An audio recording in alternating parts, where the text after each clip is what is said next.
The FIFA 2026 World Cup final is officially here. We have Messi and Argentina against Lamine Yamal and Spain. We are at the last match of the 2026 World Cup, 104 total matches, and we're already at the end. Will Argentina replicate what Italy did in 1934 and 1938 and what Brazil did in 1958 and 1962? Will Argentina win back-to-back World Cups? Or will Lamine Yamal and Spain win their second ever World Cup, upgrading from that 1 star and getting their 2nd star on the badge? Guys, this is going to be an insane match. The storylines in this match are crazy. Lamine Yamal, 19 years ago when he was 5 months old, was getting washed in a bathtub by Messi. And now both of these teams are meeting in the final? Bro, the World Cup must be scripted. But guys, as always, in today's video, I'm going to be giving you guys my final predictions. And if you've been enjoying all the World Cup content on this channel, remember to subscribe to the channel, guys. I know it only takes 1 second and it would help me out so much. So please, guys, I need your help on the road to 11,000 subscribers. But without further ado, let's get right into these predictions. Now guys, this is pretty much going to be a finalissima final, because if you don't know, in recent years we've been seeing the Euros winners face up against the Copa America winners in a finalissima final match. We've seen it in recent years, and Spain obviously being the Euros winner while Argentina being the recent Copa America winner, we're supposed to play in a match to decide the finalissima winner before the World Cup, but due to some issues about location, the game was ultimately canceled. But we will be seeing that game here, as Spain will be coming up against Argentina. Now guys, just like we do in all our preview videos, I will be starting off with one nation, then we're going to talk about the other nation, and then I will give my final preview and predictions towards the end of the video. So we're going to start off by talking about the European giant Spain. Now guys, honestly, this Spanish team in this World Cup, they've been absolutely phenomenal. Guys, obviously Spain did win the 2024 Euros, and I feel like the momentum that they carried from that Euros, they've shown it once again in this tournament. I feel like in the qualifiers, yes, they were very good, but I didn't know if they could replicate the same type of performances that they did in the Euros. But guys, so far in this World Cup, Spain have been absolutely fantastic. In my opinion, looking at them over all the games, I actually think they've been the best team. I thought between them and France and Argentina, them three have been the best teams. But obviously, since Spain eliminated France in that game, I think I have to give it to Spain. They've been absolutely phenomenal, guys. If you look at them so far in this World Cup, let's start off by looking at the group stages. They were incredible. They kept a clean sheet in every group stage game. Yes, they started off with that poor game against Cape Verde where they probably could have won 4-0, but they struggled to score. And that is a common theme that we will be talking about a little bit later on with the Spain team. But nonetheless, they got the 1 point there. They got the 3 points against both Saudi Arabia and Uruguay. Now, even in this game against Uruguay, I didn't think Spain were that convincing. Yes, obviously in terms of stats, we know Spain are going to dominate possession. But once again, in the attack, Spain made it very difficult for themselves. And this is why, at some points during this tournament, I had doubts about this Spanish team. I had doubts. Even though we saw them get good results, this game against Austria was incredible. They were phenomenal, but Austria were pretty shit. But I still had my doubts. And that's why, guys, going into this France game, I predicted France were going to win. I thought France just looked too good in this World Cup. But guys, if we look at this game, the way that Spain completely nullified, completely neutralized France, it's crazy. I don't know how they did it. I honestly don't know how they did it. But when you look at this Spain team and you look at this midfield, now you start to realize, that's how they did it. Because they have Rodri and they have a player like Fabian Ruiz or Pedri or whoever it is. They have defenders who are great at passing the ball, great at progressing the ball. They have some incredible wingers, some incredible attackers. Like, this Spanish team is fantastic, and the way they play football under Luis de la Fuente, that's why they were able to beat France so easily. Now guys, I do want to talk a little bit about Luis de la Fuente, because I do think the managerial battle in this final between de la Fuente and Scaloni will be very, very important. De la Fuente, since joining this Spanish team, obviously Spain under Enrique, guys, I think Spain have had some fantastic managers in the past, but De La Fuente might be one of their best. I think this guy is so good. And the reason why I think he's so good is because of what he did prior to joining the Spanish national team. Guys, obviously before joining the Spanish national men's team, he was coaching the U19s and the U21s. And what did he do with these teams? He saw success. He won trophies. He was one of the best U19 and U21 managers out there.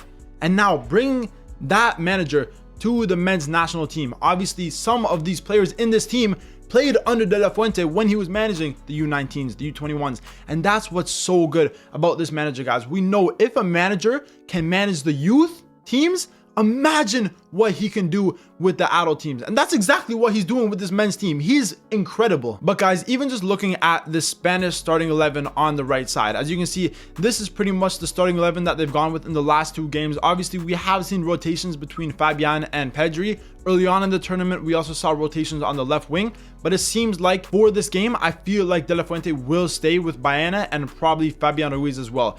The reason why this 11 works so well together, it's not because this team is the best team player for player. In my opinion, that would be France. It's not because this team is worth the most money, which is most likely England.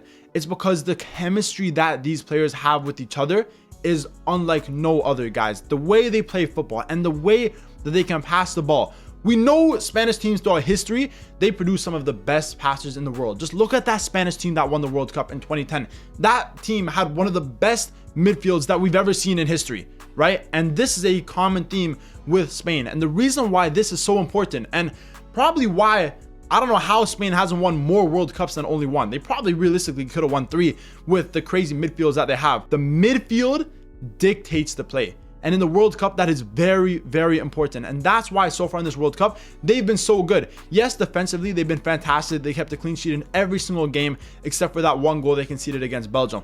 But the way that the midfield has dictated play, the way that Spain have 60 to 70% possession in almost every single game they play, and the way that these players are so calm, they're so level-headed. Honestly, like it seems like they learn from the likes of Busquets and Xavi and Iniesta, because that's how incredible they are at passing the ball, at progressive play. It's insane. And now when you look at it, you realize, fair enough, that's why Spain got this far. And guys, I think a really underrated part of the Spain team that I feel like we need to give credit to is their fullbacks, guys. Cucurella and Pedro Porro have been fantastic this World Cup. And I actually think they've been some of the best players on the Spanish team. Pedro Porro, that goal he scored against France. Yes, France's defense were sleeping. Lacroix, I don't know what he was doing. But that simple 1-2 with Dani Olmo was fantastic. Beautiful, beautiful goal. And the likes of Cucurella, the assists he's got in this World Cup, the way every single game he plays, he seems to get into the opponent's head is fantastic. And no one gets by him. It's insane. We saw it in the Euros, and now we're seeing it in the World Cup. When Cucurella puts on a Spanish top, he's probably the best left back in the world. But guys, in talking about how good the Spanish backline is, we also have to talk about how their front line has lacked so far in this World Cup, guys. In my opinion, I feel like the attack of the Spanish team has been lackluster. Now, to be fair, against France, I feel like as a unit, they were very good. Baena, in my opinion, probably not the best, but Olmo, Oyarzabal obviously got goals and assists. And Lamine Yamal, even though he didn't technically get a goal contribution, I thought he was fantastic. I thought he spun Digne maybe 3 or 4 times. He was getting by him every single chance he get. And obviously, he won Spain the penalty in the 20th minute to get Spain the 1-0 goal. But I still think that this attack needs to do more. And against Argentina, they're going to have to perform. A player like Oyarzabal, we've seen him score multiple goals in this World Cup. He got that double against Austria. He got a couple in the group stages. And obviously, he did score the penalty. But he has missed some crucial chances. It always comes back to me that one-on-one against Diogo Costa in the Portugal game. The way he missed that breakaway. If he misses a chance like that against Argentina, it may be costly for Spain. You look at a player like Lamine Yamal. For me, this is going to be the most important player in this Spanish team. I said it against France, and I'm saying it again against Argentina, guys, because Lamine Yamal is going to be guarded by Tagliafico. In my opinion, him and Nahuel Molina have been probably the weak points of this Argentina team. So I think Lamine Yamal, he needs to do his magic against Tagliafico. He needs to have another game like he did against Digne.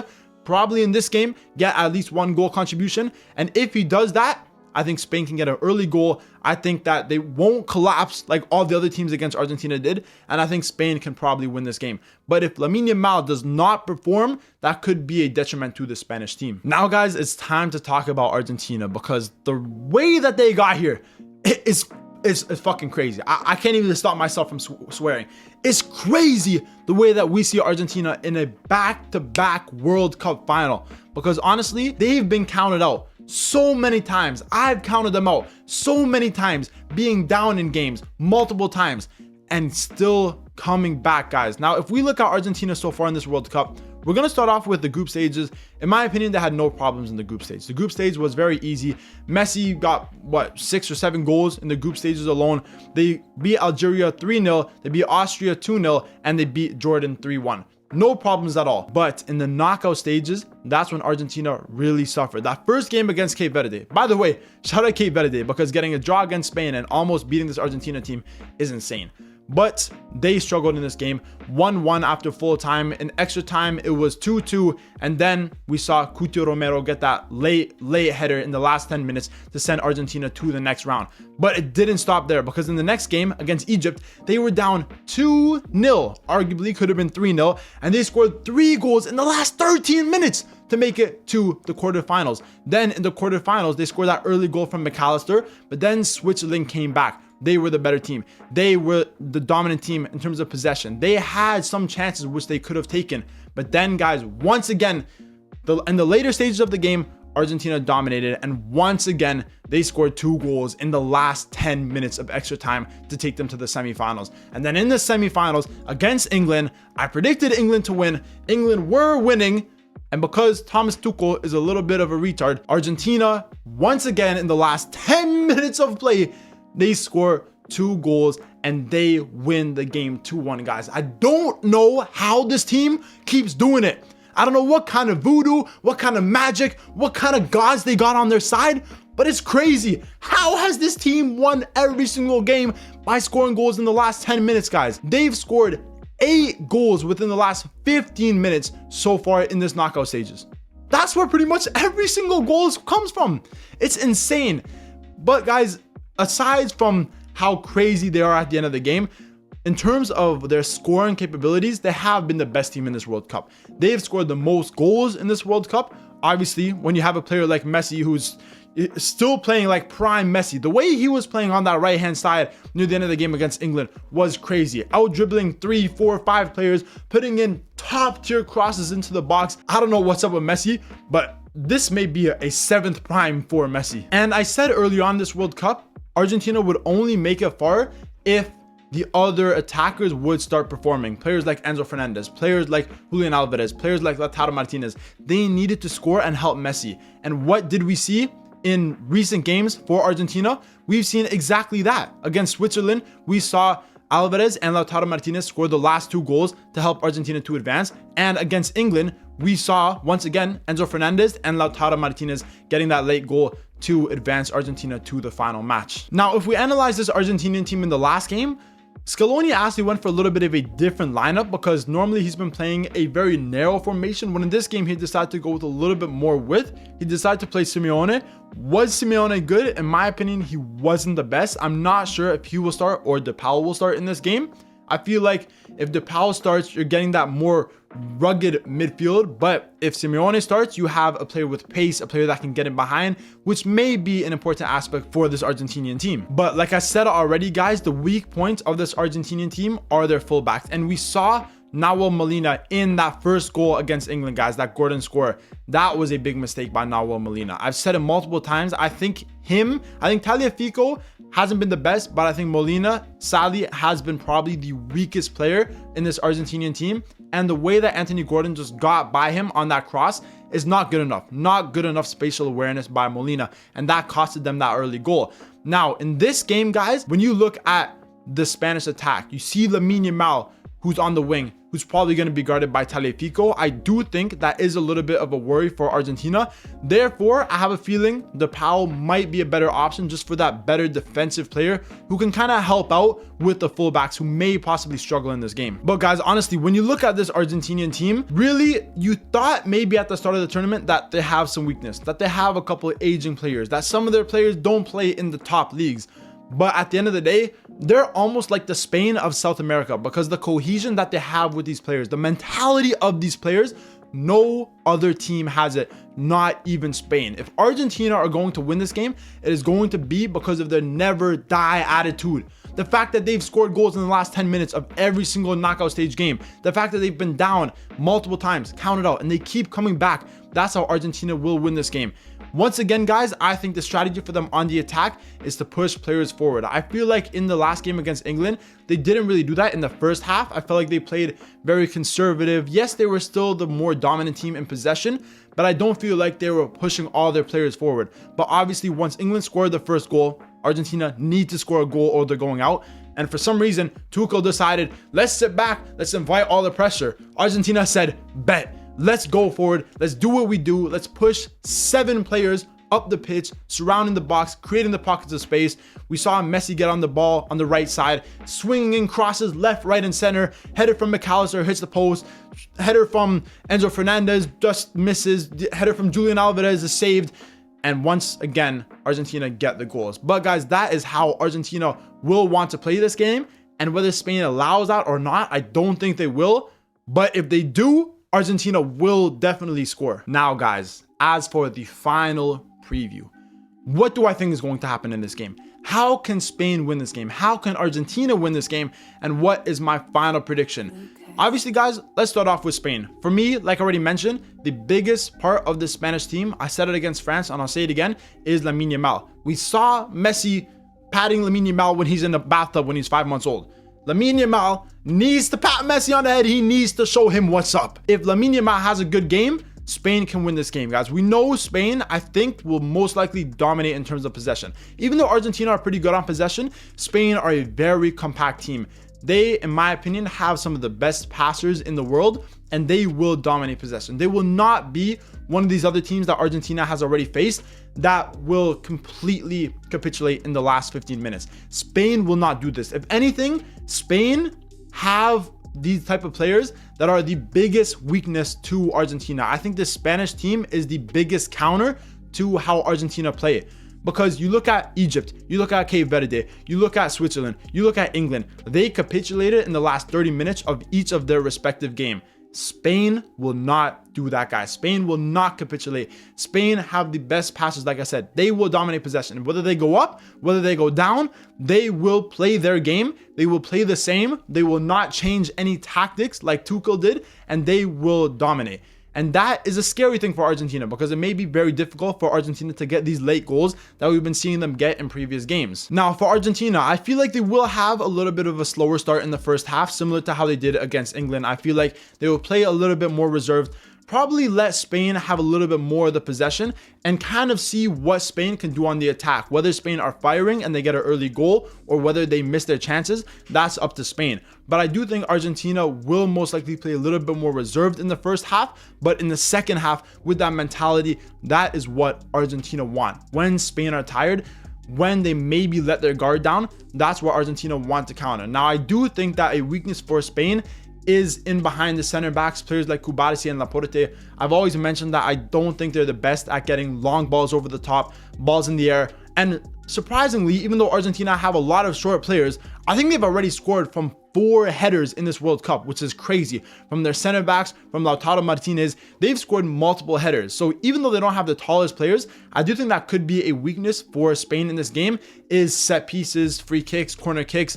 I think Argentina could possibly score that way. But nonetheless, they are going to try and catch Spain out through the spaces with Messi. And if you let Messi have time on that right-hand side, we're going to see more of what we saw against England, and it may be very dangerous for Spain. Now, for me, the biggest battle in this game, which I'm very excited to see, is the midfield battle. The midfield battle between the likes of Fabian Ruiz, Pedri, and Rodri against the likes of Enzo Fernandez, Paredes, McAllister, and possibly DePaul. I think that midfield battle will be very, very important because, like I said, Spain love to dictate play with their midfield, the way their midfield can hold possession, the way they're calm on the ball, the way they can transition from the defense to the attack.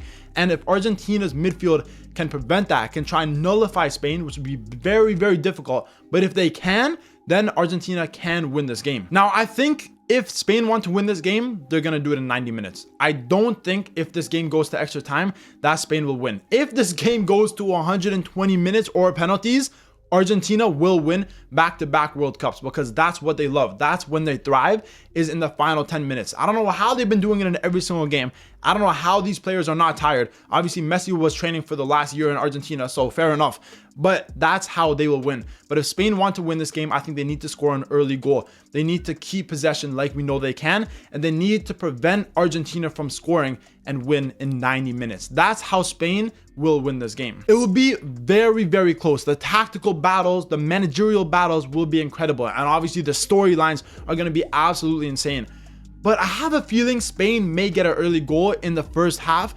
Therefore, Argentina may struggle. They may get one back. But like you've seen multiple times with the likes of obviously Merino coming off the bench, guys, this guy is absolutely incredible. He's played what? I think 9 minutes in this World Cup.